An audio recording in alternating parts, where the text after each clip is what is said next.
Hello, this is Belsen here. ഇന്നത്തെ വീഡിയോയിൽ നമ്മൾ പ്രധാനമായിട്ട് ഉദ്ദേശിക്കുന്നത് പറയുമ്പോൾ ഇപ്പോൾ ഈ വർഷത്തിൽ 2024 ഫിനാൻഷ്യൽ ഇയർ സ്റ്റാർട്ട് ചെയ്തിട്ടത് 3 മാസം കഴിഞ്ഞു അല്ലേ. ഏപ്രിൽ, മെയ്, ജൂൺ 3 മാസം കഴിയുമ്പോൾ നമ്മുടെ മെൻറ്ററിങ് സപ്പോർട്ട് കൊടുത്തതിൻ്റെയൊക്കെ ഒരു അപ്ഡേറ്റ് തരാമെന്ന് വിചാരിച്ചിട്ടാണ്. ഇപ്പോൾ ഒരുപാട് കസ്റ്റമേഴ്സിൻ്റെ ഉണ്ട്, 1-2 കസ്റ്റമറിൻ്റെ അടുത്ത് നമ്മൾ നോക്കാം. അപ്പോൾ അത് എങ്ങനെയാണ് കാൽക്കുലേറ്റ് ചെയ്യേണ്ടത്. അപ്പോൾ ഞാൻ ചോദിക്കട്ടെ, സാധാരണ നിങ്ങളുടെയൊക്കെ സ്റ്റോക്ക് മാർക്കറ്റ് റിട്ടേൺ എങ്ങനെയാണ് കാൽക്കുലേറ്റ് ചെയ്യാറ്? അങ്ങനെ കാൽക്കുലേറ്റ് ചെയ്യാൻ എന്താണ് അതിൻ്റെ ഒരു മാനദണ്ഡം? എന്താ നോക്കുക? CAGR ആണോ നോക്കുക?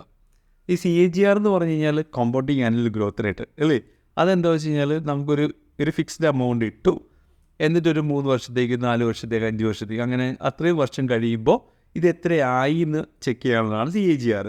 പക്ഷേ നമുക്ക് ഈ സ്റ്റോക്ക് മാർക്കറ്റിൻ്റെ റിട്ടേൺ അല്ലെങ്കിൽ മ്യൂച്വൽ ഫണ്ട്സിൻ്റെ റിട്ടേൺ ഒക്കെ നോക്കുമ്പോൾ, SIPയുടെ റിട്ടേൺ നോക്കുമ്പോൾ, അല്ലെങ്കിൽ ഫ്രീക്വൻ്റ് ആയിട്ട് നമ്മൾ എമൗണ്ട് ഇടുകയും വിഡ്രോ ചെയ്യും, ഇൻവെസ്റ്റ് ചെയ്യും, വിഡ്രോ ചെയ്യും ഒക്കെ ചെയ്യുന്ന ഒരു സിറ്റുവേഷനിൽ നമുക്ക് അങ്ങനെ CAGR കണ്ടുപിടിക്കാൻ പറ്റില്ല, ഒരു ക്ലിയർ ആയിട്ടുള്ള റിട്ടേൺ കിട്ടില്ല.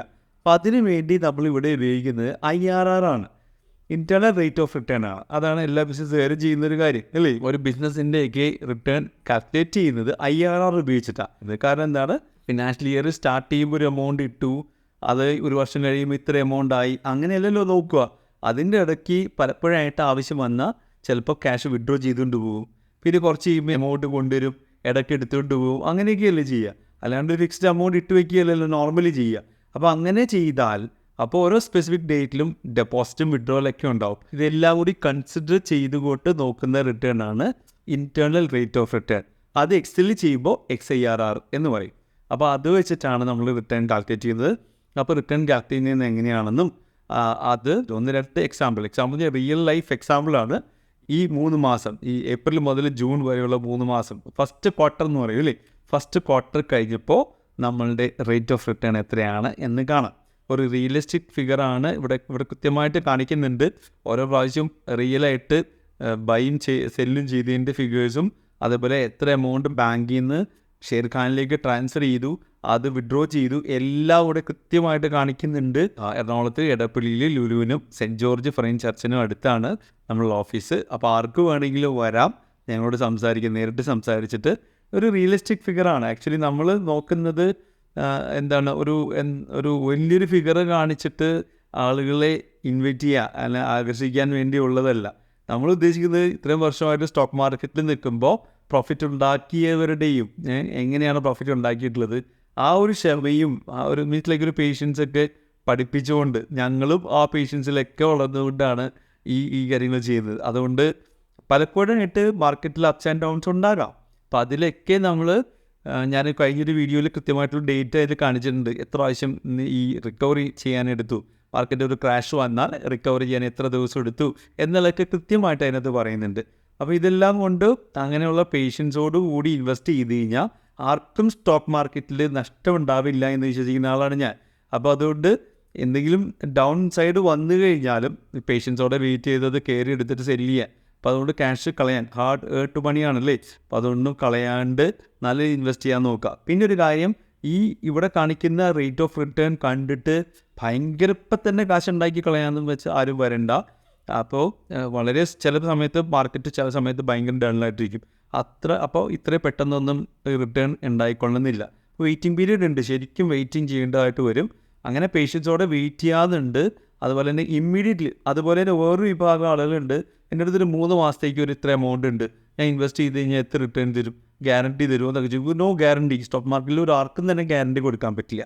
പിന്നെ വേറൊരു കാര്യം, ഈ കൊണ്ടുവരുന്ന എമൗണ്ട് 3 മാസത്തേക്കൊന്നും കൊണ്ടുവരണ്ട കേട്ടോ. മിനിമം ഒരു 3 വർഷമെങ്കിലും മാറ്റി വയ്ക്കാവുന്ന എമൗണ്ട് ഉണ്ടെങ്കിൽ മാത്രമേ ഈ സ്റ്റോക്ക് മാർക്കറ്റിലേക്ക് പ്രത്യേകിച്ച് ഈ സമയത്ത് ഇറങ്ങേണ്ടതുള്ളൂ. കാരണം നല്ല മൊമെൻറ്റം കിട്ടുന്ന മാർക്കറ്റൊക്കെയാണ്, നല്ല ഹൈയിലേക്ക് പോയിക്കൊണ്ടിരിക്കുന്ന മാർക്കറ്റാണ്, ഹൈ ആണ്. അപ്പോൾ അതുകൊണ്ട് തന്നെ ഒരു മാർക്കറ്റ് ഒരു ക്രാഷൊക്കെ വന്നാൽ ചിലപ്പോൾ കുറച്ച് നാളൊക്കെ വെയിറ്റ് ചെയ്യേണ്ടതായിട്ട് വരും. അപ്പോൾ അതുകൊണ്ട് ആ പേഷ്യൻസോടുകൂടി വരാവുന്നതിന് മാത്രമേ ഞങ്ങളടുത്ത് വന്നാൽ മതി. അപ്പോൾ അതുകൊണ്ട് ഇതൊരു മാജിക്കൊന്നുമല്ല, ഇതൊരു എന്താ പറയുക, നമ്മുടെ ക്ഷമാശീലവും പ്രാർത്ഥനയും ഒക്കെ കൊണ്ട് എന്ന് പറഞ്ഞാൽ നല്ല സ്റ്റോക്ക് സെലക്ട് ചെയ്ത് ഇൻവെസ്റ്റ് ചെയ്ത് കാത്തിരുന്ന് പ്രോഫിറ്റ് ആകുമ്പോൾ നമ്മൾ സെല്ല് ചെയ്തെടുക്കും. അപ്പോൾ അത് നല്ല ക്വാളിറ്റി സ്റ്റോക്സുകൾ.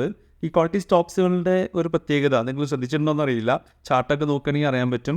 വർഷങ്ങളായിട്ട് ഇങ്ങനെ കയറിക്കൊണ്ടേയിരിക്കും അല്ലേ. പക്ഷെ അതിൻ്റെ ഇടയ്ക്ക് വരുന്ന അപ്സ് ആൻഡ് ഡൗൺസ് ഇല്ലേ, അതൊന്ന് യൂട്ടിലൈസ് ചെയ്താൽ അത് പൊസിഷണൽ ട്രേഡിംഗ് ആയി. ഇപ്പോൾ ഈ പൊസിഷണൽ ട്രേഡിങ് കറക്റ്റായിട്ട് ചെയ്തുകൊണ്ട് വന്നാൽ നല്ല രീതിയിൽ, അതായത് ഒരു എമൗണ്ട് ഇൻവെസ്റ്റ് ചെയ്തിട്ട് ലോങ് ടൈമിലേക്ക് കാത്തിരിക്കുന്നത് ഓൾവേസ് ഗുഡ്. പക്ഷെ അതിനേക്കാളും ഒരല്പം കൂടി കൂടുതൽ പ്രോഫിറ്റ് എടുക്കാൻ ഈ പൊസിഷണൽ ട്രേഡിങ്ങിലൂടെ കഴിയുന്നുണ്ട്. അപ്പോൾ അതിൻ്റെ ഒരു ക്ലാരിറ്റിയും കാര്യങ്ങളും എത്ര റേറ്റ് ഓഫ് റിട്ടേൺ കിട്ടി എന്നുള്ള കാര്യം. ലാസ്റ്റ് ഇയറൊക്കെ നല്ല റേറ്റ് ഓഫ് റിട്ടേൺ ഉണ്ടായിട്ടോ. ഓരോ കസ്റ്റമർക്കും നല്ല ഞാൻ എത്രയെന്ന് പറയുന്നില്ല, നല്ല രീതിയിലുള്ള percentage of return, rate of return ഉണ്ടാക്കാൻ പറ്റിയിട്ടുണ്ട്. ഇപ്പോൾ ഈ 3 മാസം എങ്ങനെയാണ് നമ്മുടെ പെർഫോമൻസ് നോക്കാം. നമ്മുടെ റെക്കമെൻഡേഷൻസിൻ്റെയും അതിൻ്റെ പെർഫോമൻസ് എല്ലാം ഒന്ന് കാണാം കേട്ടോ. അപ്പോൾ ഇത് ഒന്ന് ശരിക്കും മുഴുവനായിട്ടും കാണുക. അല്പം ലെങ്തി വീഡിയോ ആണ്, പക്ഷേ എന്നാലും കൃത്യമായിട്ട് കാണാം. നിങ്ങളുടെ ഇൻവെസ്റ്റ്മെൻറ്റുകളൊക്കെ തന്നെയും ഇതേപോലെ നിങ്ങൾക്ക് നോക്കാൻ പറ്റും. റേറ്റ് ഓഫ് റിട്ടേൺ നോക്കാം. ഇത് ഷെയർഖാൻ്റെ ട്രേഡ് ടൈഗർ ആപ്ലിക്കേഷനാണ്, ഞാൻ എപ്പോഴും കാണിക്കാറുണ്ട്. ഇതിൽ അത്യാവശ്യം എല്ലാ ഡാറ്റയും കിട്ടും. ആ ഡാറ്റയാണ് ആക്ച്വലി ഞാൻ നിങ്ങൾക്ക് മുമ്പിൽ കാണിക്കുന്നത്.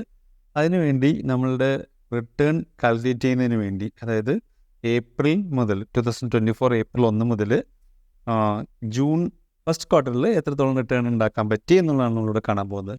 അതിനുവേണ്ടി 1-2 അക്കൗണ്ടുകൾ ഞാൻ എടുത്തൊന്ന് ചെക്ക് ചെയ്യാം. അതായത് ഒരുപാട് അക്കൗണ്ടുകൾ മെൻറ്ററിങ് സപ്പോർട്ട് കിട്ടുന്ന അക്കൗണ്ടുകൾ ഒരുപാട് അക്കൗണ്ടുണ്ട്. അതിൽ 1-2 അക്കൗണ്ടുകൾ മാത്രം എടുത്ത് കാണിക്കാനുള്ളതിന് വേണ്ടി റിപ്പോർട്ട്സിൽ എടുക്കുകയാണ് നമ്മൾ. ഓരോ റിപ്പോർട്ടുകളായിട്ട് നമുക്ക് എടുക്കാം കേട്ടോ. ഫസ്റ്റ് നമുക്ക് എന്താ ചെയ്യാൻ പറ്റുന്നത്, ഓപ്പണിംഗ് ബാലൻസ്, അതായത് ഈ വർഷം ഓപ്പൺ ചെയ്തപ്പോൾ എത്രയാണ് ബാലൻസ് ഉണ്ടായത് നോക്കാം. അതിന് മുമ്പ് ക്യാപിറ്റൽ ഗെയിൻ ഒന്ന് കാണണ്ടേ. ക്യാപിറ്റൽ ഗെയിൻ ഒന്ന് കാണാം. ആദ്യം നോക്കേണ്ട ക്യാപിറ്റൽ ഗെയിനാണ്. ഈ വർഷത്തെ ക്യാപിറ്റൽ ഗെയിനാണ് ഈ കാണുന്നത്, 1,17,599. ഇത് എത്ര എമൗണ്ട് ഇൻവെസ്റ്റ് ചെയ്തു, എത്ര റിട്ടേൺ ഉണ്ടാക്കി എന്നുള്ളതാണ് നമുക്കിപ്പോൾ കാണാൻ പോകുന്നത്. കഴിഞ്ഞ വർഷം അത്യാവശ്യം പ്രോഫിറ്റ് ഉണ്ടാക്കിയതാണ്. അപ്പോൾ ഈ വർഷത്തെയാണ് നമുക്ക് നോക്കേണ്ടത്. എത്ര പെർസെൻറ്റേജ് ഉണ്ടാക്കി നമുക്ക് നോക്കാം. അതിന് വേണ്ടി നമുക്ക് ഷോർട്ട് ടേം നോക്കി ക്ലിക്ക് ചെയ്ത്, ഇത് ഈ വർഷമാണ്. ഈ ഷോർട്ട് ടേം എന്ന് പറഞ്ഞാൽ ഈ വർഷത്തിനുള്ളിൽ, ഈ ഫിനാൻഷ്യൽ ഇയറിനുള്ളിൽ സെല്ലിൽ നടന്നിട്ടുള്ളതാണ്. ഒരു റെഡ് പോലും കാണിച്ചു തരാൻ പറ്റില്ല. എല്ലാം പോസിറ്റീവാണ്. എല്ലാ സ്റ്റോക്കും തന്നെ വാങ്ങിച്ച് വിറ്റിരിക്കുന്നതാണ് കാണിക്കുന്നത്. എല്ലാം പ്രോഫിറ്റ് തന്നെയാണ്. ഓരോ സ്റ്റോക്ക് എടുത്താൽ എത്ര നാൾ ഹോൾഡ് ചെയ്തു ഉണ്ടോ, 28 ഡേയ്സ്. അങ്ങനെ ഓരോ സ്റ്റോക്കിനും നമുക്ക് അറിയാൻ പറ്റും. ഗ്ലൈലാൻഡ് നമ്മൾ 181 ഡേയ്സ് ഹോൾഡ് ചെയ്തു. അപ്പോൾ ഹോൾഡിംഗ് പീരീഡ് ഉണ്ടാകും, പക്ഷെ അത് എത്ര ദിവസമാണ്, വളരെ ചെറിയ ദിവസങ്ങൾ മാത്രമേ, 125 ഡേയ്സ്. അങ്ങനെ ഓരോ ഹോൾഡിംഗ് പീരീഡ് നോക്കിക്കഴിഞ്ഞാൽ അറിയാം. Side 69 days. ഓരോ സ്റ്റോക്കും എത്ര നാൾ ഹോൾഡ് ചെയ്തു എന്ന് നമുക്കറിയാം. അത് 84 ഡേയ്സും 69 ഡേയ്സ്. അപ്പോൾ നമുക്ക് ആ ഹോൾഡിംഗ് പീരീഡ് നോക്കണം കേട്ടോ. ഹോൾഡിംഗ് പീരീഡ് എന്ന് പറഞ്ഞാൽ എത്ര ദിവസം ഹോൾഡ് ചെയ്തപ്പോഴാണ് ഈ പ്രോഫിറ്റ് കിട്ടാൻ പറ്റിയത്. ഗ്രാവിറ്റ 14% പ്രോഫിറ്റ് കിട്ടിയിരിക്കുന്നത് 21 ദിവസം കൊണ്ടാണ്. ഒരു മാസം പോലും ആയിട്ടില്ല, അതിന് മുമ്പ് കിട്ടി. അപ്പോൾ അതേപോലെ ഓരോ സ്റ്റോക്കുകൾ നമുക്ക് ഇങ്ങനെ നോക്കാൻ പറ്റും. അങ്ങനെയാണ് ഈ 1,26,000 പ്രോഫിറ്റ് കിട്ടിയത്. ഇനി എത്ര എമൗണ്ട് ഇൻവെസ്റ്റ് ചെയ്തു, ഈ 3 മാസത്തിനുള്ളിൽ ആവറേജ് എത്ര പ്രോഫിറ്റ് നമുക്ക് ഉണ്ടാക്കാൻ പറ്റി എന്നുള്ളതാണ് നമുക്ക് നോക്കാൻ പോകുന്നത്. CAGR നോക്കാൻ പറ്റില്ലൊക്കെ. അതായത് CAGR നോക്കുമ്പോൾ എന്താ കുഴപ്പമുള്ളത്, അതൊരു എമൗണ്ട് ഫിക്സ്ഡ് ആയിട്ട് ഇട്ടു, അതിന് 1 വർഷം കഴിയുമ്പോൾ എത്രയുണ്ട്, അല്ലെങ്കിൽ 5 വർഷം കഴിയുമ്പോൾ എത്രയുണ്ട് എന്ന് നോക്കാനാണ് CAGR. പക്ഷേ ഇവിടെ IRR ആണ് നമ്മൾ നോക്കുന്നത്. അപ്പോൾ ഇൻറ്റേർണൽ റേറ്റ് ഓഫ് റിട്ടേൺ ആണ് നമ്മളിവിടെ നോക്കാൻ പോകുന്നത്. സാധാരണ ബിസിനസ്സുകാരൊക്കെ നോക്കുന്ന തരത്തിലുള്ള എത്ര നാൾ നമ്മൾ ഈ എമൗണ്ട് ഇൻവെസ്റ്റ് ചെയ്തു, എമൗണ്ട് ഇത് സ്റ്റോക്ക് മാർക്കറ്റിൽ വർക്ക് ചെയ്തു എന്നുള്ളത് വെച്ചിട്ടാണ് നമ്മൾ ഇതിൻ്റെ റിട്ടേൺ കണക്കാക്കാനായിട്ട് പോവുക. അപ്പോൾ അതിൽ നോക്കുകയാണെങ്കിൽ ആദ്യം നോക്കേണ്ടത് എന്താ പറയുമ്പോൾ, റിപ്പോർട്ട്സിൽ പോയിട്ട് ട്രാൻസാക്ഷൻ റിപ്പോർട്ട് എടുക്കുക. എന്നിട്ട് അന്നത്തെ ഹോൾഡിംഗ് എത്ര ഉണ്ടായിരുന്നു എന്ന് നോക്കുക. അതായത് ഏപ്രിൽ 1 എത്രയായിരുന്നു ഓപ്പണിംഗ് ബാലൻസ് അറിയണമെങ്കിൽ ഇക്വിറ്റി ക്ലിക്ക് ചെയ്തിട്ട് ഹോൾഡിംഗ് ആസ് ഓൺ കണ്ടോ, അത് ക്ലിക്ക് ചെയ്ത് കഴിയുമ്പോഴത്തേനും 31/3/2024, അതായത് മാർച്ച് 31 എൻഡ് ചെയ്തപ്പോൾ എത്രയാണ് ഹോൾഡിംഗ് ഉണ്ടായിരുന്നതെന്ന് കിട്ടി. ആ ഫിഗറാണ് ഇവിടെ കൊടുത്തിട്ടുള്ളത്, മാർക്കറ്റ് വാല്യൂ. അപ്പോൾ ടോട്ടൽ മാർക്കറ്റ് വാല്യൂ ഇതിന്ന് ആഡ് ചെയ്തെടുക്കേണ്ടി വരും. അതല്ലെങ്കിൽ എക്സൽ ഷീറ്റിലേക്ക് ആക്കിയിട്ട് ജസ്റ്റ് ആഡ് ചെയ്യാം. അങ്ങനെ ഞാൻ ആഡ് ചെയ്ത് വെച്ചിട്ടുണ്ട്. ഇതെല്ലാം കൂടി ആഡ് ചെയ്ത് ഞാൻ വെച്ചിട്ടുണ്ട്. അതിന് എക്സൽ ഷീറ്റ് എടുക്കാം. ആഡ് ചെയ്ത് ഓപ്പണിംഗ് സ്റ്റോക്ക് 12,30,218. ഓക്കെ. പിന്നെ ഓപ്പണിംഗ് ക്യാഷ് ബാലൻസ് എങ്ങനെ കിട്ടും? ഈ റിപ്പോർട്ട്സിൽ, ട്രാൻസാക്ഷൻ റിപ്പോർട്ടിൽ, ഇക്വിറ്റി, ലെഡ്ജർ സമ്മറിയിൽ ഇതാണ് ലെഡ്ജർ സമ്മറി. ഇദ്ദേഹം ഫണ്ട് ട്രാൻസ്ഫർ ചെയ്തില്ല, ഒരു ബാങ്ക് അക്കൗണ്ട് പോലെ നമുക്ക് കാണാൻ പറ്റും. അതിനകത്ത് വിത്തൗട്ട് മാർജിൻ എടുക്കാം. വിത്തൗട്ട് മാർജിൻ ഇത് കൊടുത്താൽ വ്യക്തമായിട്ട് ഇദ്ദേഹം എത്ര ഓപ്പണിംഗ് ബാലൻസ് ഇതാണ് ഓപ്പണിംഗ് ബാലൻസ് അല്ലേ. ഈ വർഷം സ്റ്റാർട്ട് ചെയ്തപ്പോൾ ഉണ്ടായ ഓപ്പണിംഗ് ബാലൻസ് 66,319. അത് എക്സൽ ഷീറ്റിൽ ഞാൻ 66,320 അത് ചേഞ്ച് ഒരു റൗണ്ട് ഫിഗർ ആക്കി ഇട്ടു. അത് മൈനസാണ് കൊടുക്കേണ്ടത്, കാരണം നമ്മൾ ഇൻവെസ്റ്റഡ് എമൗണ്ട് ആണ്. ഇതൊക്കെ ഈ വർഷം കൊണ്ടുവന്നിട്ടുള്ള എമൗണ്ടാണ്. അത് കാണിക്കാനായിട്ട് XIRR കാൽക്കുലേറ്റ് ചെയ്യുമ്പോൾ ഇതൊക്കെ മൈനസിലിടണം കേട്ടോ. ഡേറ്റ് ഇത് കറക്റ്റായിട്ട് മെൻഷൻ ചെയ്തോളണം. ഡേറ്റിൽ ആ ഫോർമാറ്റിലൊരു വ്യത്യാസം ഉണ്ടാകാൻ പാടില്ല. 1/4/2024 12,30,220 അതാണ് ഓപ്പണിംഗ് സ്റ്റോക്കുകൾ. അത്രയും സ്റ്റോക്കാണ് ഡിമാറ്റ് അക്കൗണ്ടിലുള്ളത്. അതുപോലെ തന്നെ 1/4/2024 ഓപ്പണിംഗ് ക്യാഷ് ആയിട്ട് 66,320 ഉണ്ട്. ഇനി ബാക്കിയുള്ള ട്രാൻസാക്ഷനിലേക്ക് ഇനി മുകളിലേക്ക് പോകും തോറും ഡേറ്റ് ഇവിടെ എല്ലാം നോക്കേണ്ടത്. ഇത് സെറ്റിൽമെൻറ്റ് ഡേറ്റ് ആണ്. നമുക്ക് നോക്കേണ്ടത് ട്രാൻസാക്ഷൻ നടന്ന ഡേറ്റ് അത് നോക്കാം. അപ്പം ഓക്കെ, ക്ലിയറിംഗ് ബാലൻസ് അപ്പോൾ 66,319 രൂപ അങ്ങോട്ട് പോയി, 66,320 രൂപ അല്ലേ. അതായത് ഈ ഓപ്പണിംഗ് ബാലൻസ് ഉണ്ടായിരുന്ന ആൾ 6-ാം തീയതി ഈ കസ്റ്റമർ 6/4 എടുത്തു, 66,319 രൂപ എടുത്തു. 66,320 രൂപ വിഡ്രോവലും കാണിച്ചു 6/4. പിന്നെ 16/4 3,33,000 വിഡ്രോ ചെയ്തു. 3,33,000 വിഡ്രോ ചെയ്തു 16-ൽ. 18/4/2024 3,50,000 കൊണ്ടുവന്നു. ക്രെഡിറ്റ് കൊണ്ടുവന്നു 3,50,000 ഡെപ്പോസിറ്റ് ചെയ്തു. അത് ഡെപ്പോസിറ്റ് ചെയ്തൊക്കെ മൈനസിൽ കാണിക്കും, വിഡ്രോ ചെയ്തൊക്കെ പ്ലസിലും കാണിക്കും കേട്ടോ. അങ്ങനെയാണ് ഈ IRR കാൽക്കുലേറ്റ് ചെയ്യേണ്ടത്. ഇനി അടുത്ത എന്താണ്, മുകളിലേക്ക് പോകുമ്പോൾ കാണും ക്ലിയറിംഗ് ബാലൻസ്, ക്ലിയറൻസ് ഡേറ്റ്. അത് മാത്രം നോക്കിയാൽ മതി, ക്ലിയറൻസ് മാത്രം നോക്കിയാൽ മതി. അത് 1,00,000 രൂപ കണ്ടാ ബാങ്കിലേക്ക് ക്ലിയർ ചെയ്തു. ക്ലിയറിംഗ് അത് ഇത് ക്രെഡിറ്റ് ചെയ്തത് ഇതിങ്ങോട്ട് കൊണ്ടിരുന്നു അല്ലേ. ക്രെഡിറ്റ് CR എന്ന് പറഞ്ഞാൽ ക്രെഡിറ്റ്, അപ്പോൾ ഇങ്ങോട്ട് ക്രെഡിറ്റ് ചെയ്തു. അപ്പോൾ 1,00,000 രൂപ ക്രെഡിറ്റ് ചെയ്തു. 1,00,000 രൂപ ക്രെഡിറ്റ് ചെയ്തവിടെ 3/5/2024 1,00,000 രൂപ ഡെപ്പോസിറ്റ് ചെയ്തു, ക്രെഡിറ്റ് ചെയ്തു. ഡെപ്പോസിറ്റൊക്കെ മൈനസിൽ കാണിച്ചു കേട്ടോ. ഇനി എന്തെങ്കിലും ഉണ്ടോ? ഇല്ല. ഇനി ക്ലോസിംഗ് ബാലൻസേ ഉള്ളൂ. Closing cash balance 69,740. Closing cash balance 69,740. ഇനി ഈ ഹോൾഡിംഗ് സ്റ്റോക്ക് എത്രയുണ്ടെന്ന് നോക്കാം. ക്ലോസിംഗ് സ്റ്റോക്ക്, ഹോൾഡ് ചെയ്യുന്ന സ്റ്റോക്ക് അത് കാണാൻ എന്ത് ചെയ്യും, റിപ്പോർട്ട്സിൽ DPSR ക്ലിക്ക് ചെയ്ത് കഴിഞ്ഞാൽ എത്ര സ്റ്റോക്ക് ഹോൾഡ് ചെയ്യുന്നുണ്ടെന്ന് മനസ്സിലാവും. അത് മാർക്കറ്റ് വാല്യൂ ടോട്ടൽ ഇതിവിടെ താഴെ കിടക്കുന്നുണ്ടാവും. എത്രയാണ്? 14,73,853. 14,73,853. അതായത് ഇത് പ്ലസിൽ കൊടുത്തേക്കണത് എന്താ, ഇതിപ്പോൾ വിഡ്രോവൽ ബാലൻസ് ആണ്. Closing balance withdrawal cash balance ആണ്. ഈ സ്റ്റോക്കും അൾട്ടിമേറ്റ്ലി നമ്മുടെ കയ്യിലുള്ളതാണ്. ഇത് വിറ്റ് വേണമെങ്കിൽ നമുക്ക് എടുക്കാം. അപ്പോൾ ഇതാണ് closing cash, closing stock balance എന്ന് പറയുന്നത്. അപ്പോൾ ഇത്രയും കാര്യങ്ങളാണ് നമുക്ക് കിട്ടിയത്. ഇത് നമുക്ക് എല്ലാ കാര്യങ്ങളും കിട്ടിയിട്ടുണ്ട്. റിട്ടേൺ കാൽക്കുലേറ്റ് ചെയ്യേണ്ടതായിട്ടുള്ള എല്ലാ കാര്യങ്ങളും കിട്ടിക്കഴിഞ്ഞു. അപ്പോൾ റിട്ടേൺ കാൽക്കുലേറ്റ് ചെയ്യണമെങ്കിൽ നമ്മൾ XIRR കാണുന്ന ഈക്വൽ XIRR എന്ന് പറഞ്ഞിട്ട് ഇവിടെ ഇത് ക്ലിക്ക് ചെയ്തു. അപ്പോൾ ക്ലിക്ക് ചെയ്തു. വാല്യൂസ് എൻ്റർ ചെയ്യാൻ പറയുന്നുണ്ട്. വാല്യൂസ് എന്ത് ചെയ്യണം, ഇവിടെ നിന്ന് ഇങ്ങനെ അങ്ങോട്ട് കൊടുക്കാം. എല്ലാ വാല്യൂസും കറക്റ്റായിട്ട് കൊടുക്കുക. കോമ ഇടുക. എന്നിട്ട് പിന്നെ ഡേറ്റും കറക്റ്റായിട്ട് ഇതേപോലെ തന്നെ കൊടുക്കുക. അപ്പോൾ എല്ലാ ഡേറ്റും കറക്റ്റായിട്ട് ഇതിനകത്ത് ക്യാപ്ചർ ചെയ്തോളൂ. ബ്രാക്കറ്റ് ക്ലോസ് ചെയ്യുക, എൻ്റർ അടിക്കുക. ഈ 74.48% ആണ് XIRR internal rate of return എന്ന് പറയുന്നത്. അതായത് ഈ 1-ാം തീയതി ഈ ഏപ്രിൽ ഈ ഫിനാൻഷ്യൽ ഇയർ സ്റ്റാർട്ടിങ് മുതൽ ഈ 2 ജൂലൈ അതായത് ഏപ്രിൽ, മെയ്, ജൂൺ 3 മാസം കഴിഞ്ഞപ്പോൾ ഈ കസ്റ്റമറിന് കിട്ടിയിരിക്കുന്ന ഞങ്ങളുടെ മെൻറ്ററിങ് സപ്പോർട്ട് കൊണ്ട് നമ്മുടെ റെക്കമെൻഡേഷൻസ് കറക്റ്റായിട്ട് ഫോളോ ചെയ്തത് കൊണ്ട് കിട്ടിയിരിക്കുന്ന റേറ്റ് ഓഫ് റിട്ടേൺ എന്ന് പറയുന്നത് 74.48% ആണ്. ഓക്കെ, ഇതൊരു കസ്റ്റമറിൻ്റെ മനസ്സിലായല്ലോ. ഇതാണ് അടിപൊളി റിട്ടേൺ ആണ് അല്ലേ. ഇത് തന്നെ സസ്റ്റെയിൻ ചെയ്യാൻ പറ്റിയാലും മതി. നമുക്ക് ഈ ഇയറിൽ നമുക്ക് നല്ല പ്രോഫിറ്റ് കിട്ടുന്നതാണ് അല്ലേ. ഇത് 100% മുകളിൽ പോകാൻ സാധ്യതയുണ്ട്. ഇങ്ങനെ തന്നെ മാർക്കറ്റ് നിൽക്കുകയാണെങ്കിൽ ഇതൊരു 2-3 ടൈംസ് ആകാൻ അല്ലേ 4 ടൈംസ് എങ്കിലും ആകാനുള്ള സാധ്യതയുണ്ട്. നമുക്ക് നോക്കാം.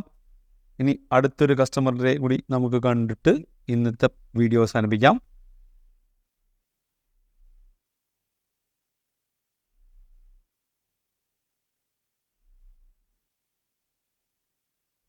വേറൊരു കസ്റ്റമറുടെ കാണാൻ പോകുന്നു, റിപ്പോർട്ട്സ് എടുത്തു, ക്യാപിറ്റൽ ഗെയിൻ നോക്കാം, പ്രോഫിറ്റ് മാത്രമേ ഉള്ളൂ. ലാസ്റ്റ് ഇയറും പ്രോഫിറ്റ് മാത്രമേ ഉണ്ടായിരുന്നുള്ളൂ. ലാസ്റ്റ് ഒരു 2,97,000 ഉണ്ടാക്കി. ഈ വർഷം 1,86,000 ഇപ്പം തന്നെയായി. കാരണം നല്ല മാർക്കറ്റാണ് ഈ 3 മാസം കിട്ടിയത്. അങ്ങനെ എപ്പോഴും കിട്ടണം എന്ന് യാതൊരു നിർബന്ധമില്ല കേട്ടോ. നമ്മൾ മാക്സിമം ട്രൈ ചെയ്യും നല്ല രീതിയിൽ മെൻറ്ററിങ് സപ്പോർട്ട് തരാനും. സ്റ്റോക്ക് മാർക്കറ്റാണ് അപ്സ് ആൻഡ് ഡൗൺസ് എല്ലാം ഉണ്ടാവും. പക്ഷേ നമ്മൾ അതിൽ നിന്ന് മാക്സിമം റിട്ടേൺ എടുക്കാനുള്ള ശ്രമമാണ്. ഷോർട്ട് ടേം എല്ലാം പ്രോഫിറ്റ് തന്നെയാണ്. അപ്പം നിങ്ങൾ സ്വാഭാവികമായിട്ടും ചോദിക്കും, ലോസ് ഉള്ളവരെ കാണിക്കാണ്ടല്ലേ എന്നല്ലേ? അതങ്ങനെയൊന്നുമില്ല. അത് ഞാൻ കാണിച്ചു തരാം. ലോസ് കാണിക്കാം. ഓപ്പണിംഗ് പൊസിഷനിൽ ലോസ് ആണ്, കണ്ടോ കുറേ ലോസ് ഇറങ്ങുന്നുണ്ട്. ഇതൊക്കെ പ്രോഫിറ്റ് ആയാലും മാത്രമേ വിൽപ്പിക്കുള്ളൂ. ഈ സ്റ്റോക്കൊന്നും ഞാൻ കാണിച്ചില്ല കേട്ടോ. ലോസ്റ്റ് പൊസിഷൻ ഇത് നമുക്ക് എന്ത് ചെയ്യാം? ഇത് എത്രയാണ് ഇതിൻ്റെ റിട്ടേൺ? ഇത് ആക്ച്വലി എത്ര റിട്ടേൺ കിട്ടിയിട്ടുണ്ട്? എമൗണ്ട് 1,86,000 ആണ് പ്രോഫിറ്റ് കിട്ടിയിട്ടുള്ളത്. അപ്പോൾ എത്ര റിട്ടേൺ കിട്ടിയിട്ടുണ്ടെന്നാണ് നമുക്ക് നോക്കാൻ പോകുന്നത്. അതിന് വേണ്ടി ആദ്യം എന്ത് ചെയ്യണം? റിപ്പോർട്ട്സിൽ പോവാം. എന്ത് ചെയ്യണം? ട്രാൻസാക്ഷൻ റിപ്പോർട്ട് എടുക്കുക, ഇക്വിറ്റി എടുക്കുക, ഹോൾഡിംഗ് ആസ് ഓൺ 31 March 2024 അല്ലേ? ഈ മാർക്കറ്റ് വാല്യൂ എടുക്കാം. ഇതിൻ്റെ ടോട്ടൽ ചെയ്തെടുക്കണം. ഇവിടെ ടോട്ടൽ ഇവിടെ കൊടുത്തിട്ടില്ല, അതുകൊണ്ട് ഓരോന്ന് ടോട്ടൽ ചെയ്തെടുക്കേണ്ടി വരും. അങ്ങനെ എക്സൽ ഷീറ്റിൽ പോയിട്ട് വേണമെങ്കിൽ ആഡ് ചെയ്യാം, അല്ലെങ്കിൽ ഓരോന്നായിട്ട് ആഡ് ചെയ്തെടുക്കാം. ഇത്രയല്ലേ ഹോൾഡിംഗ് ഉള്ളൂ, അത് ആഡ് ചെയ്തെടുക്കാം. അങ്ങനെ ആഡ് ചെയ്ത് ഞാൻ ഇവിടെ വെച്ചിട്ടുണ്ട്, ഓൾറെഡി വെച്ചിട്ടുണ്ട്. അത് 1/4/2024 ഓപ്പണിംഗ് സ്റ്റോക്ക് എന്ന് പറയുന്നത് 15,03,447 ആണുള്ളത്. ഇനി ഓപ്പണിംഗ് ക്യാഷ് ബാലൻസ് എവിടെ നിന്ന് കിട്ടും നോക്കാം. ലെഡ്ജർ സമ്മറി പോവാ. ഇതല്ലാട്ടോ എടുക്കുന്നത്, ഇത് ഇപ്പോഴത്തെ ബാലൻസ് ആണ്. താഴെ പോയിട്ട് എടുക്കുക. പക്ഷെ അതിന് മുമ്പ് ഒരു കാര്യം ചെയ്യുക, വിത്തൗട്ട് മാർജിൻ ആക്കുക. മാർജിനൊക്കെ അതിലത്ത് കണ്ടു കഴിഞ്ഞാൽ നമുക്കൊന്നും മനസ്സിലാവില്ല, ക്ലിയർ ആവില്ല. അപ്പോൾ അതുകൊണ്ട് വിത്തൗട്ട് മാർജിൻ എടുക്കുക. താഴെ പോവുക. 12,712 രൂപ 79 പൈസ. നമുക്ക് 12,712 ഇപ്പോൾ 12,713 മൈനസ് ഇട്ട് കൊടുത്തു ഓപ്പണിംഗ് ക്യാഷ്. അതിനുശേഷം എന്ത് ചെയ്യുക? നമ്മളുടെ ക്ലിയറിംഗ് ബാലൻസുകൾ നോക്കാം. ബാങ്കിലേക്ക് പോയിട്ടുള്ളതും ബാങ്കിൽ നിന്ന് ഇങ്ങോട്ട് ഡെപ്പോസിറ്റ് ആയിട്ട് വന്നിട്ടുള്ളതും. അപ്പോൾ ബാങ്കിലേക്ക് പോയിട്ടുള്ളത് 6,690 രൂപ ബാങ്കിലേക്ക് ഡെബിറ്റ് ആയതാണ്. അപ്പോൾ 6,690 രൂപ 91 രൂപ പ്ലസ് ആയിട്ട് കാണിച്ചു. വിഡ്രോ ചെയ്തുകൊണ്ട് പോയതില്ലേ, അതുകൊണ്ട് പ്ലസ്സിൽ കാണിക്കണം. ഓക്കെ. ഇനി 19/4 1,00,000 രൂപ തിരിച്ചു കൊണ്ടുവന്നു. അപ്പോൾ 1,00,000 രൂപ കൊണ്ടുവന്നു 19/4 മൈനസ് ആയിട്ട് ഡെപ്പോസിറ്റ് കാണിച്ചു. അതിൻ്റെ തൊട്ടടുത്ത് 22/4 2,000 രൂപ കൂടി വന്നിട്ടുണ്ട്. 2,000 കൂടി വന്നു. 6/6 ഒരു ക്രെഡിറ്റ് 80,000 രൂപ കൊണ്ടുവന്നിട്ടുണ്ട്. 6/6 ഡെപ്പോസിറ്റ് 80,000 രൂപ. ഇനി അതിന് മുകളിൽ പോവുകയാണെങ്കിൽ എത്രയേ ഉള്ളൂ. പിന്നെ നമുക്ക് ബാലൻസ് 10,966 രൂപ 83 പൈസ ഉണ്ട്. അപ്പോൾ 10,967 ക്ലോസിങ് ക്യാഷ് ബാലൻസ് ഉണ്ട്. എന്നിട്ട് ക്ലോസിങ് സ്റ്റോക്ക് കൂടി നോക്കണ്ടേ നമുക്ക്. അതിനുവേണ്ടി എന്ത് ചെയ്യും? ഈ റിപ്പോർട്ട്സിൽ പോവുക, DPSR എടുക്കുക. DPSRൽ ഡെപ്പോസിറ്ററി ഡിമാറ്റിൽ ഹോൾഡിങ്സ് എത്രയ്ക്കെന്ന് കിട്ടും. ടോട്ടൽ നോക്കുക 19,29,059. 19,29,059. ഇത് പ്ലസ്സിൽ കാണിച്ചിരിക്കുന്നത് എന്തുകൊണ്ടാണ്? ഇത് വിഡ്രോ ചെയ്യാൻ പറ്റുന്ന തരത്തിലുള്ള ബാലൻസുകളാണ്. അതായത് ഫണ്ട് ബാലൻസ് എന്ന് പറയും അല്ലേ, ആ ഫണ്ട് ബാലൻസ് ആണ്. ഇനി ഇതിൻ്റെ IRR നോക്കാം. IRR നോക്കുന്നത് എങ്ങനെയാണ്? IRR ഇവിടെ ഡബിൾ ക്ലിക്ക് ചെയ്യാം, വാല്യൂസ് ഇടുക, കോമ ഇടുക, സെലക്ട് ചെയ്യുക, കോമ ക്ലോസ് ചെയ്യുക, എൻ്റർ ചെയ്യുക. സോ 76.63 നമ്മൾ ഇവിടെ ഞാൻ നേരത്തെ ചെയ്ത് നോക്കിക്കൊണ്ടാണ് കറക്റ്റായിട്ട് ഇങ്ങനെ വന്നത്. ഇത് ഇങ്ങനെ വരിക. XIRR താഴെ വേറെ കോളത്തിൽ ഇട്ട് നോക്കാം. ഇങ്ങനെ പഠിക്കുക, കോമ ഇടുക, ഇങ്ങനെ ഇടുക, ക്ലോസ് ചെയ്യുക, എൻ്റർ ചെയ്യുക. അപ്പോൾ ഇങ്ങനെ വരിക. ഇതിനെന്ത് ചെയ്യണം? പെർസെൻറ്റേജ് ആക്കണം. പെർസെൻറ്റേജ് ആക്കുക, ക്ലിക്ക് ചെയ്യുക, പെർസെൻറ്റേജ് ആക്കുക. എന്നിട്ട് 2 സ്പേസ് ഇങ്ങോട്ട് മാറ്റുക. ഇല്ലേ 76.63%. അങ്ങനെയാണ് ഈ എമൗണ്ട്, ഈ ഒരു ഫിഗർ കിട്ടുന്നത്. ഇതാണ് average return for this customer, this specific customer. അപ്പോൾ 2 കസ്റ്റമറിനെ ഞാൻ കാണിച്ചു. ഇതേപോലെ കസ്റ്റമറിൻ്റെ പല കസ്റ്റമേഴ്സിൻ്റെ ഉണ്ട് കേട്ടോ. ഇത് മൈനസ് ആണോ? മൈനസിൻ്റെ കാണിക്കാണ്ടിരിക്കണതല്ല, മൈനസ് ഉണ്ട്. ഹോൾഡിങ്ങിൽ നോക്കി നിങ്ങൾ ചില സ്റ്റോക്സുകൾ 10%, 8% ഒക്കെ താഴെ കിടക്കുന്നുണ്ട്. അത് കയറി വന്നിട്ടേ ഞങ്ങൾ സെല്ല് ചെയ്യിപ്പിക്കുള്ളൂ. അതാണ് അതിൻ്റെ കാര്യം. അപ്പോൾ അതുകൊണ്ട് ലോസിൽ സെല്ല് ചെയ്യിക്കില്ല, ലോസ് സെല്ല് ചെയ്യിക്കില്ല എന്ന് പറയാൻ പറ്റില്ല. ലോസി ചിലപ്പോൾ സെല്ല് ചെയ്യേണ്ടി വരും. കാരണം എന്തെങ്കിലും ബാഡ് ന്യൂസ് അതുമായിട്ട് ബന്ധപ്പെട്ടുണ്ടെങ്കിൽ നമ്മൾ ഇൻഫോം ചെയ്യും അത് സെല്ല് ചെയ്യാനായിട്ട്. അങ്ങനെയാണ് മാക്സിമം നമ്മളെല്ലാ സപ്പോർട്ടും ചെയ്യും. അപ്പോൾ ചില സമയത്ത് നമുക്ക് ഇൻഫോം ചെയ്യാൻ പറ്റിയില്ലെങ്കിൽ അത് നമുക്ക് ആ ലോസിൽ തന്നെ ചിലപ്പോൾ സെല്ല് ചെയ്യും. അപ്പം മിക്കവാറും നമുക്കത് ഐഡൻറ്റിഫൈ ചെയ്യാൻ പറ്റാറുണ്ട്. അപ്പോൾ അങ്ങനെയാണെങ്കിൽ അത് ഇൻഫോം ചെയ്ത് സെല്ല് ചെയ്യും. ഇതാണ് നമ്മൾ ചെയ്തുകൊണ്ടിരിക്കുന്ന ഒരു മെൻറ്ററിങ് സപ്പോർട്ട് എന്ന് പറയുന്നത്. ഞങ്ങൾ മാക്സിമം എഫേർട്ട് എടുത്തിട്ട് ഇത് ചെയ്യുന്നുണ്ട്. അപ്പോൾ ആർക്കെങ്കിലും ഇത് വേണമെന്നുണ്ടെങ്കിൽ പറയാം. ഇത്രയാണ് നമ്മളുടെ സപ്പോർട്ട് എന്ന് പറയുന്നത്. ഇപ്പോൾ ഇത് 3 ക്വാർട്ടറിൽ തന്നെ നമുക്ക് ഇത്രയും % ആക്കി എങ്കിൽ ഈ ഒരു വർഷം ഇതേപോലെ മാർക്കറ്റ് കണ്ടിന്യൂ ചെയ്ത് കഴിഞ്ഞാൽ ഇതൊരു 3 times എങ്കിലും കൊണ്ടുപോകാൻ പറ്റുമെന്ന് നമ്മൾ എക്സ്പെക്റ്റ് ചെയ്യുന്നുണ്ട്. പക്ഷേ മാർക്കറ്റ് ഡൗൺ ആയാൽ, ഇൻ കേസ് എപ്പോഴെങ്കിലുമൊക്കെ ഒരു ഡൗൺ സൈഡ് വന്നാൽ ഒരല്പം സ്ലോ മൂവ്മെൻ്റ് ആയിക്കഴിഞ്ഞാൽ ഉറപ്പായിട്ടും അല്ലേ ഇത്രയും % ഒന്നും കിട്ടില്ല. ഒരു കാര്യം മാത്രം ശ്രദ്ധിക്കുക, ഇതിലും കൂടുതൽ റിട്ടേൺ കൊടുത്തിട്ടുള്ള ക്യാപിറ്റൽ ഗെയിൻ ഇതിലും കൂടുതലായിട്ടുള്ള അക്കൗണ്ടുകളില്ലാന്നല്ല, ഇഷ്ടം പോലെ അക്കൗണ്ട് ഉണ്ട്. ഒരു റിയലിസ്റ്റിക് ആയിട്ടുള്ള ഫിഗർ മാത്രമാണ് ഞാൻ കാണിക്കാൻ ആഗ്രഹിക്കുന്നത്. അതിനപ്പുറത്തേക്കുള്ള ഫിഗേഴ്സ് കണ്ടാൽ നിങ്ങൾ എന്ത് പറ്റുമെന്ന് വെച്ച് കഴിഞ്ഞാൽ സ്വാഭാവികമായിട്ട് ഒരു എന്താ പറയുക, ഒരു അങ്ങനെ ഒരു റിയൽ അല്ലാത്തൊരു ഫിഗർ പോലെ തോന്നും. പക്ഷേ അൾട്ടിമേറ്റ്ലി അത് ഉണ്ടായിട്ടുണ്ട്. 300% വരെ റിട്ടേൺ ഉണ്ടായിട്ടുള്ള ആളുകളുണ്ട് നമ്മുടെ അടുത്ത്. പക്ഷേ അതൊന്നും അങ്ങനെ ഞാൻ പ്രൊജക്റ്റ് ചെയ്ത് കാണിക്കാൻ ഉദ്ദേശിക്കുന്നില്ല. കാരണം ആ ഒരു എക്സ്പെക്റ്റേഷൻ, ഹൈ എക്സ്പെക്റ്റേഷനിൽ ആരും ഇങ്ങോട്ട് വരണ്ട. ഒരു സാധാരണ എക്സ്പെക്റ്റേഷൻ മതി. ഒരു പാസീവ് ആയിട്ടുള്ള ഒരു ഇൻവെസ്റ്റ്മെൻറ്റ് സ്ട്രാറ്റജിയാണ് ഇവിടെ ഫോളോ ചെയ്യുന്നത്. കണ്ടല്ലോ, ഇഷ്ടമായോ? എന്തെങ്കിലും പ്രോബ്ലം നിങ്ങൾക്ക് ഫേസ് ചെയ്യേണ്ടതെന്നുണ്ടെങ്കിൽ പറയണം. ഞാനും എൻ്റെ ടീമും കംപ്ലീറ്റ് സപ്പോർട്ടുമായിട്ട് നിങ്ങളുടെ മുന്നിലുണ്ട് കേട്ടോ. അപ്പോൾ എന്തായാലും നിങ്ങൾ പേഴ്സണലായിട്ട് തന്നെ വിളിക്കാം. എനിക്ക് നമ്പർ കൂടെ കൊടുക്കുന്നുണ്ട്. പേഴ്സണലായിട്ട് വിളിക്കുന്ന ഒരു ബുദ്ധിമുട്ടില്ല. നല്ല നമ്പർ ഓഫ് കസ്റ്റമേഴ്സ് ഞങ്ങൾക്ക് ഹാൻഡിൽ ചെയ്യാനുണ്ട്. ഒരുപാട് കോൾസ് വരുന്നുണ്ട്. മാക്സിമം ഞാൻ അറ്റൻഡ് ചെയ്യാൻ ശ്രമിക്കാറുണ്ട്. റിപ്പോർട്ട് ചെയ്യാനായിട്ട് വിട്ടുപോയിട്ടുണ്ടെങ്കിൽ ക്ഷമിക്കുക. വീണ്ടും ഒന്ന് ഒരു മെസ്സേജ് ഇട്ടാൽ മതി, വോയിസ് ഇട്ടാൽ മതി. തിരിച്ച് വോയിസ് ഇടുകയോ മെസ്സേജ് അയക്കുകയോ ചെയ്തോളാം. അപ്പോൾ അതുകൊണ്ട് ഒരു ഓപ്പർച്യൂണിറ്റിയാണ് സ്റ്റോക്ക് മാർക്കറ്റിൽ, ഇന്ത്യൻ മാർക്കറ്റിൽ വളരെ സ്ട്രോങ് ആയിട്ടുള്ള മൂവ്മെൻ്റാണ് നടക്കുന്നത്. ഈ മൊമെൻറ്റം നല്ല രീതിയിൽ ക്യാഷ് ആക്കാനായിട്ട് നമുക്ക് എല്ലാവർക്കും പറ്റുന്നുണ്ട്. അതുകൊണ്ട് എല്ലാവരും തന്നെ ഇൻവെസ്റ്റ് ചെയ്ത് നിങ്ങൾക്കൊക്കെ നല്ല രീതിയിൽ പ്രോഫിറ്റ് ഉണ്ടാക്കുന്നവരൊക്കെ ഒരുപാടുണ്ട്. ഞങ്ങളുടെ തന്നെ വന്ന നിർബന്ധമൊന്നുമില്ല, അല്ലാണ്ട് ചെയ്യുന്നവർ ഒരുപാടുണ്ട് അല്ലേ. അപ്പം പക്ഷേ ഞങ്ങൾ ചെയ്യുന്നത് വെച്ചാൽ ഇങ്ങനെ ചെയ്യുന്ന ആളുകളെയൊക്കെ ഫോളോ ചെയ്തുകൊണ്ട് എങ്ങനെയാണ് അവർ പേഷ്യൻസോടുകൂടി പ്രോഫിറ്റ് ഉണ്ടാക്കിയിട്ടുള്ളത്, ഇപ്പോഴും നല്ല എൻജോയ് ചെയ്യുന്നത്, സ്റ്റോക്ക് മാർക്കറ്റിൻ്റെ ബെനിഫിറ്റുകൾ എൻജോയ് ചെയ്യുന്ന ഒരു വിഭാഗം തന്നെ ഉണ്ട് അല്ലേ. ആ വിഭാഗത്തിനെ എന്താ പറയുക, മനസ്സിലാക്കി കണ്ട് സംസാരിച്ച് പലപ്പോഴായിട്ടല്ലേ 20 വർഷമായിട്ട് ഫീൽഡിൽ നിൽക്കുന്നത് ഓരോ ആളെയും സക്സസ് ആയിട്ടുള്ളവരെയും ഫെയിലിയർ ആയിട്ടുള്ളവരെയും കണ്ട് സംസാരിച്ചിട്ട് അതിൽ നിന്നാണ് നമ്മളിങ്ങനെ സ്ട്രാറ്റജി ഫോം ചെയ്തിട്ട് എടുത്തിട്ടുള്ളത്. അപ്പോൾ അത് നല്ല സക്സസ് ആയിട്ട് പോകുന്നുണ്ട്. ഹോൾഡിങ് ചിലപ്പോൾ മൈനസിൽ കിടക്കാം, അവിടെ കിടക്കട്ടെ, അത് വന്നോളും. നല്ല സ്ട്രോങ് ആയിട്ടുള്ള സ്റ്റോക്ക് ആണെങ്കിൽ അത് കുറച്ച് കഴിയുമ്പോൾ കയറി വന്നോളും. ഇനി എന്തെങ്കിലും നെഗറ്റീവ് ഉണ്ടെങ്കിൽ ഞങ്ങൾ പറയും അത് ഇതാണ് നെഗറ്റീവ്, അതുകൊണ്ട് ലോസിൽ തന്നെ സെല്ല് ചെയ്യേണ്ടി വരും ചില സമയത്ത്. അതെല്ലാം മനസ്സിലാക്കി എന്നിട്ട് ഇൻവെസ്റ്റ് ചെയ്യാമെന്നുണ്ടെങ്കിൽ നമുക്ക് ഒരുമിച്ച് കൂടെ നിൽക്കാം, നല്ല രീതിയിൽ പ്രോഫിറ്റ് ഉണ്ടാക്കാം. എന്തെങ്കിലുമൊക്കെ ക്രാഷ് വന്നാലും മാർക്കറ്റിലൊക്കെ ഡൗൺ വന്നാലും അത് ക്ഷമയോടെ കാത്തു നിന്ന് നമ്മുടെ ഇന്ത്യൻ എക്കോണമിയുടെ ഗ്രോത്തിനൊപ്പം നമ്മളുടെ പോർട്ട്ഫോളിയോയും ഗ്രോ ചെയ്യാനായിട്ട് നമുക്ക് പറ്റണം. അതാണ് നമ്മളുടെ ലക്ഷ്യം. എല്ലാവരും കൂടെ ഉണ്ടാവുമെന്ന് പ്രതീക്ഷിക്കുന്നു. നമുക്ക് ഒരുമിച്ച് മുന്നേറാം കേട്ടോ. Thank you. Investment in securities market are subject to market risks. Read all the related documents carefully before investing.